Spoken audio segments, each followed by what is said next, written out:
Alright, hey guys, so what I got today is iPod Touch, 4th generation times 2, and this was the original one that I bought. It actually came with a lot of other iPods and another phone. So this one is an 8 gig, and when I got it, I was hoping it would work. I plugged it in, and it turns out it doesn't because the dock connector is completely destroyed, and you probably can't even see in there. Let's see. No, it won't show. Anyway, it's completely destroyed. I wish I could show you, but it is completely destroyed in there. So I bought another one. So I got this one off eBay, and this one cost me about $6. And here's the reason why. So it cost me $6 because the screen is destroyed on this one. But it still works, which is great. It tells me it has a low battery and all that good stuff. But this one is a 16 gig versus a 8 gig. So this one's 8, this one's 16. So what am I gonna do about this?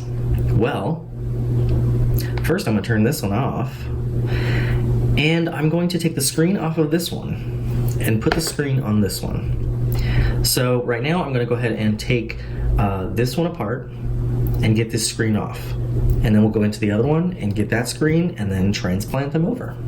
So let's go ahead and do that.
And there we have it. So this is the iPod Touch 4th generation that I just took the screen off of the non-working dock connector one here and put it on the working one. So now I have a 16 gigabyte iPod Touch 4th generation, and as you can see, it's actually still got this other person's stuff on here, so I will be resetting it, but it works. And the only issue I really had that was annoying is the connections. Those are really tricky to get to, but yeah, once you get the one that's connected right here, once you get that, it works. And then I just decided to put it on and be done with it. So now I'm going to charge it up and reset it. So thank you guys for watching. Hopefully that was entertaining, and yeah, see you in the next one.